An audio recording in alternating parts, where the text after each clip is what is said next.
Hello students, welcome to my YouTube channel Hindi classes by Dr. ज्योति रोहिला।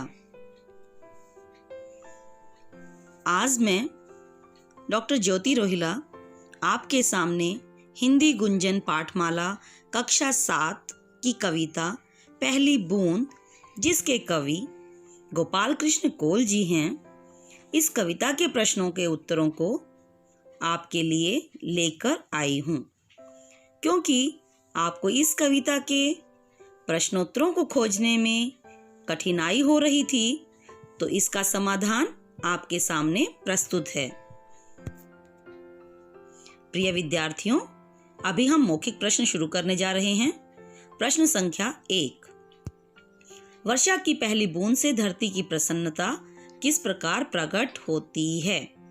उत्तर: वर्षा की पहली बूंद धरती पर गिरते ही धरती पर अंकुर फूटने लगते हैं, नवजीवन अंगड़ाई लेने लगता है। ऐसा लगता है जैसे धरती के सूखे होठों पर अमृत के समान पहली बूंद गिरी हो, जिससे धरती पर हरी दूब हिल हिल कर अपनी प्रसन्नता प्रकट कर रही है। प्रश्न संख्या 2। वर्षा ऋतु में बादल कैसे दिखाई पड़ते हैं?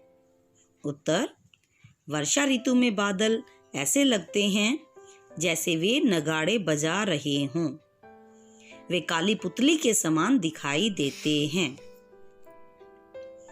प्रश्न संख्या 3। आकाश और बादल को किसके समान बताया गया है? उत्तर: आकाश को नीली आंखों के समान और बादल को काली पुतली के समान बताया गया है। प्रश्न संख्या 4। कौन पुनः शस्य श्यामला होने को ललचाई है? उत्तर: बूढ़ी धरती फिर से शस्य श्यामला यानी हरी भरी होने को ललचाई है। लिखित प्रश्न। प्रश्न संख्या 1। पावस ऋतु में निम्नलिखित में क्या क्या परिवर्तन होते हैं? नंबर 1 धरती, नंबर 2 वायु, नंबर 3 दूब, नंबर 4 पेड़ पौधे, नंबर 5 पक्षी। उत्तर: नंबर 1 धरती।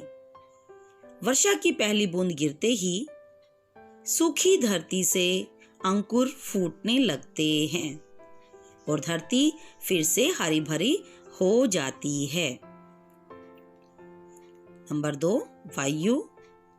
वर्षा की पहली बूंद धरती पर गिरते ही आने वाली सौंधी सौंधी खुशबू को वायु चारों ओर फैला देती है।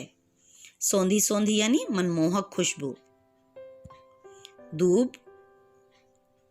वर्षा ऋतु के कारण धरती से अंकुर फूटने लगते हैं और हरी दूब चारों तरफ दिखाई देने लगती है, जो खुशी से लहराकर अपनी प्रसन्नता प्रकट कर रही है।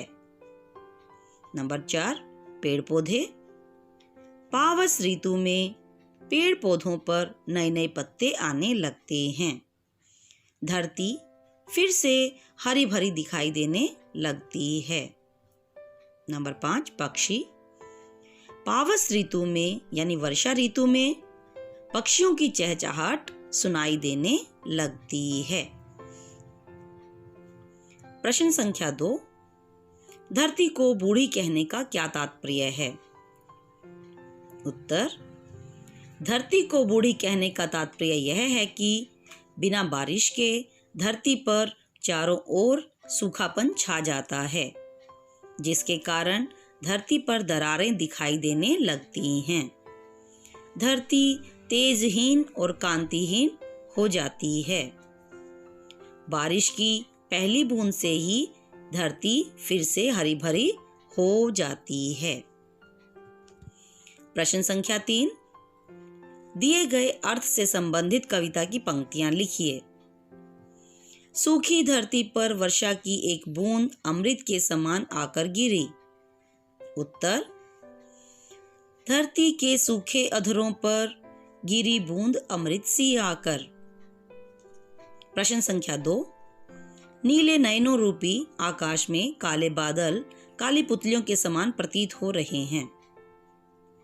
उत्तर, नीले नयनों सा यह अंबर, काली पुतली से ये जलधर। सही विकल्प चुनकर ठीक का निशान लगाइए। प्रश्न 1, पहली बूंद के धरा पर आने का क्या प्रभाव पड़ा? उत्तर, अंकुर फूट पड़े। प्रश्न संख्या 2, वसुंधरा की रोमावली किसे कहा गया है? उत्तर, हरी दूब को। प्रश्न संख्या 3, पहली बूंद के धरा पर आने से बूढ़ी धरती के मन में क्या इच्छा उठी? उत्तर, सस्य श्यामला बनने की, यानी हरी भरी बनने की। मूल्यपरक प्रश्न। प्रश्न संख्या 1, पावस ऋतु के सौंदर्य और महत्व पर एक अनुच्छेद लिखिए। उत्तर, पावस ऋतु वर्षा ऋतु को कहा जाता है। इस ऋतु के आते ही सूखी धरती फिर से हरी भरी हो जाती है। चारों ओर प्रकृति खिल उठती है। धरती के गर्भ से अंकुर फूटने लगता है। चारों ओर नवजीवन के रूप में पेड़ पौधों पर नए नए पत्ते आ जाते हैं। हरी दूब हिल हिल कर अपनी प्रसन्नता प्रकट करती है। बादल नगाड़े बजाते हुए बिजली चमकाते हैं। ऐसे लगता है जैसे नीले नेत्रों रूपी यह आकाश अपनी काली पुतलियों रूपी बादल से धरती की प्यास बुझाने के लिए बूंदों को गिराने लगता है। और पावस ऋतु में पहली बूंद पृथ्वी पर गिरते ही सूखी धरती में नवजीवन छा जाता है और चारों ओर हरियाली ही हरियाली दिखाई देने लगती है। धन्यवाद। आशा करती हूँ आपको यह वीडियो पसंद आई होगी। मैं जल्द ही आपके समक्ष अगले पाठों के प्रश्नोत्तरों को लेकर प्रस्तुत होंगी।